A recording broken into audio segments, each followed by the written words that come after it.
I'm here with Dan Smith, leader of the Global Poker Index, and these days pretty experienced poker player, both live and online, I guess. How are you, Dan? I'm pretty good. Can't complain. What do you think of San Remo? Have you been here before? Yeah, it's my third time here. The food is good. The poker tournament is good. There's not a whole lot to do, but I don't mind the week here. I'm glad it's only 1 week. Yeah. Did you visit Cannes before this? Yeah, I went to Cannes for the World Series Europe. Yeah, all right. So do you try to like mix in the events so that there's more trips to go to when you go on the road? What I used to do was mostly base my trips around places that'd be very fun to go to. Yeah. I love Australia. Melbourne's one of my favorite cities in the world, so Aussie Millions makes sense. Yeah. And the tournament is fantastic as well. Barcelona's great.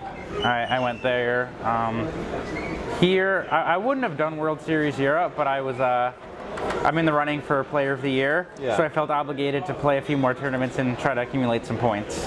How important is that? I mean, would it give you a better position to negotiate deals, or is it just It's kudos? somewhat of a bragging thing. I'm also a little bit worried that even if it's not that important to me now, if maybe down the road, I'm thinking like it would have been nice to have gotten it at some point. And you don't have that many times where you could, you don't have that many opportunities to get it. I had an incredibly great start to the year. Yeah. So I figure I might as well go for it, and if any sponsorship comes of it, that's just a bonus. Yeah, that's what I thought. I mean, there's plenty of amazing poker players with great scores that might never have the chance to become the #1 on that list anyway, right? Yeah, you just really have to run good, and you have to play a ton of tournaments. I think I've played about 60 or so this year. Wow.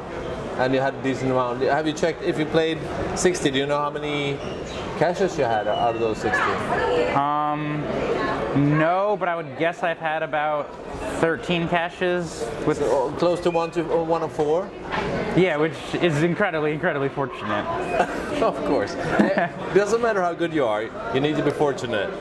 But still. And I've gotten like lucky this year in like all sorts of ways on both. Yeah. I've gotten like great table draws, I think the best way to get lucky is having like the board run out in a favorable way, because that way you just feel like you're just playing great and like, oh, you have a great bluff opportunity, or like you can get value. But getting a nice river card is just one of countless ways to get lucky. Yeah, of course. Yeah, definitely. I wrote about it earlier. I think it's underestimated how important the table draw is. It really is. I saw a table have with Jonathan Aguiar, Martin Stashko, Sam Trickett, and Antonio Esfandiaro on the same table. Especially in a tournament like this, where you don't come to San Remo for that table draw. That's what I mean. If you're in like a super high roller, you're like, okay, yeah, that's fine. Yeah. But yeah. When you play like an 800 player field, that's not what you want to see. Have you been? How long have you been playing on that kind of level that you've done this year? Because it started out to play that 100,000 high roller in Aussie Millions and won that, right? Yeah, I've been playing big buy-in tournaments for a few years. It was only, I think last year was my first $100,000 buy-in. But like going a few years back, like the EPT Super High Roller was, or it wasn't called that, but the EPT High Roller in London was £20,000. Yeah, I remember that. I played that a few years back. For the most part, when I've been playing all the big buy-in tournaments for a while now. Have you been able to, well, you don't have to answer that, but accumulate enough money to be able to play those tournaments? I have investors for those tournaments. I wouldn't play like $100,000 without, or like I also played the 250K this year. Yeah. And like I wouldn't play that without like 5 million, you know. And no. So I've. You have backers? Yes, I piece myself out for the big buy-ins. Yeah, all right. Okay. And also sometimes in those tournaments, I'll swap with my friends as a way to, instead of playing just like playing one $100,000 tournament, if I could play a few $5,000 tournaments through my friends who I consider to be very good, and then play like a $30,000 tournament with myself, that's a lot more. It's a bit more reasonable. Yeah, I mean, I checked on your results on Hand on Mob and so on, and I mean, you had a ton of good results before, but is there something specific you've done this year? I think I think some of it is I've just gotten better at playing live poker. When I jumped into these super high buy-ins, maybe I wasn't as good at, like I just assumed I didn't give off any tells, but maybe it's possible just when I'm inexperienced, some of that. I do think in the last year I've made some very good adjustments to my game, just through the people I talk poker with. I've fine-tuned my game, and there are a few things I'm doing differently that I think are working out for me. Some of them I feel like other players are starting to catch on to, and just some of the other ones, it's just like I'll just see like professional poker players just make like horrible mistakes over and over again for tons of money.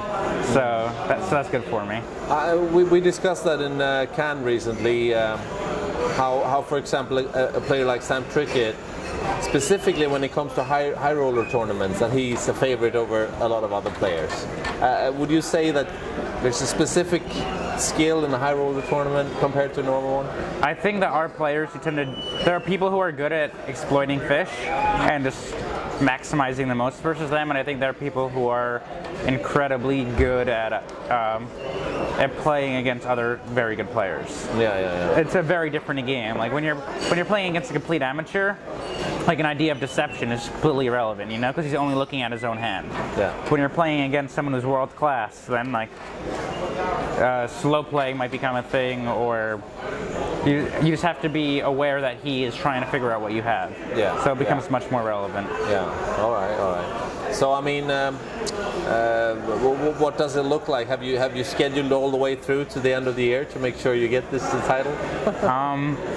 I came back to Toronto after WPT Paris, and I went home for 10 days, and then I ended up coming back here. I'm not sure about the rest of the year.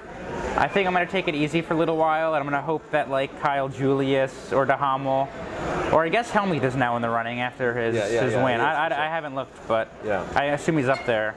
Like I'm going to skip Festa Lago in Vegas. I'm just going to hope that none of them win any tournaments. Yeah. And Marvin is a very big threat as well. Yeah. Of course. If it becomes close, I think I'm gonna come to Prague and then play the WPT, EPT. Yeah, there's a festival there. Is it a GSOP? There's a third tournament. There's like 3 tournaments there. Yeah. I think it's called GSOP, yeah. I honestly don't really feel like traveling much, but I'm looking forward to going home, and when I'm at home in Toronto, I work out a lot and I'm very healthy. Yeah.